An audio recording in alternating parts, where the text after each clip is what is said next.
అయినా కూడా మా పార్లమెంట్ నియోజకవర్గంలో ఇంక్లూడింగ్ నా పర్సనల్ ఎలక్షన్ కూడా ఎక్కడ కూడా మేము కాంగ్రెస్కి బీఆర్ఎస్కి తక్కువగా ఎక్కడా లేము. ధీటుగా వాళ్ళతోటి ఈక్వల్గా ఓట్లు సంపాదించాము. పార్టీ నాలుగింతలు 2018 ఎలక్షన్లో 90,000కు పైన ఓట్లు వస్తే ఈసారి 3,70,000 వరకు అసెంబ్లీ ఎన్నికల్లో మనకి ఓట్లు వచ్చినాయి.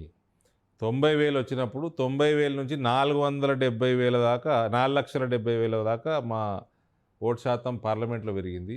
ఇప్పుడు మాకు అసెంబ్లీలోనే 3,70,000 ఉంది. కాబట్టి నిజామాబాద్ ప్రాంతంలో Bharatiya Janata party major victory పార్లమెంట్లో గెలిచే ఆస్కారం ఉంది. అటువంటి వాతావరణం కూడా ఉంది. సంస్థాగతంగా బాగా భారతీయ జనతా పార్టీ ఈ నియోజకవర్గంలో పెరిగింది. పక్కన ఆదిలాబాదు, ఇది రాష్ట్రం మొత్తంలో టాప్ 2 పర్ఫార్మర్స్గా ఉన్నారు మనం. సో అసలు టాపిక్ వద్దాము, నిజాలు మాట్లాడుకుందాము, స్ట్రైట్గా మాట్లాడుకుందాము. దేశం మొత్తం కూడా గత 2 రోజుల నుంచి ఏ చర్చ అయితే జరుగుతుందో ఢిల్లీ లిక్కర్ స్కామ్లో కవిత గారి అరెస్ట్ గురించి స్ట్రైట్గా ఏం చెప్తారు? స్ట్రైట్గా వంకరగా చెప్పేది ఏముంటుందండి? దేశం మొత్తం చర్చ ఏం జరుగుతలేదండి. తెలుగు ఛానళ్ళు అదేదో చర్చ మొదలుపెట్టారు. తప్పు చేసిన వాళ్ళు అనుభవించక తప్పదు. తప్పు చేశారంటారా? ఎందుకంటే చేయలేదు అని వాళ్ళు అంటున్నారు, నిర్దోషిగా బయటకు వస్తామంటున్నారు, కావాలని రాజకీయ కుట్ర చేస్తున్నారంటున్నారు.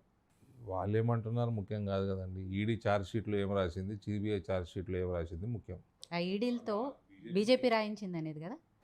బీజేపీ రాయించిందా ఈడీతో? ఈడీని వాడుకుంటుంది అట్లా ఛానల్ అంటే జాగ్రత్తగా ఉండండి. మీ పైన కూడా ఏదైనా కావచ్చు. మీరు అట్లా ఈడీని బంధనం చేయడము.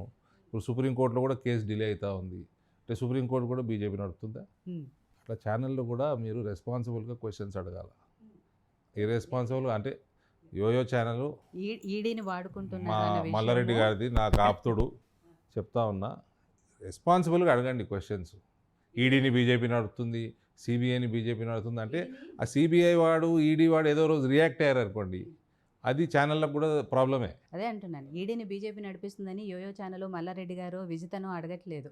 అటు కాంగ్రెస్ పార్టీ వాళ్ళు అదే చెప్తున్నారు, బీఆర్ఎస్ వాళ్ళు అదే చెప్తున్నారు. ఈడీ మోడీ చేతిలో కీలుబొమ్మగా మారింది కాబట్టి ఈడీ చేస్తున్నారు అనేది మేము అడుగుతున్నది కాదు అది అని మీరు అంటారు.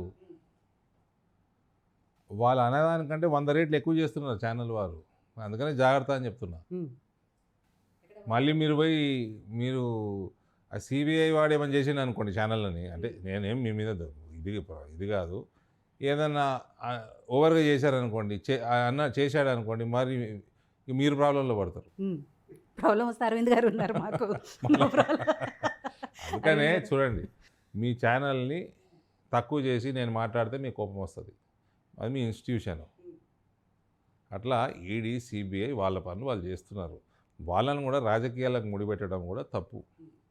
ఒక రెస్పాన్సిబుల్ జర్నలిజంగా టీకే కాంగ్రెస్ వాడు ఏదో ఒకసారి అంటే మీరు ఒకసారి, కానీ ప్రతి ఛానల్లోకి ఇది అలవాటైపోయిందండి. బీజేపీ నడిపిస్తుంది.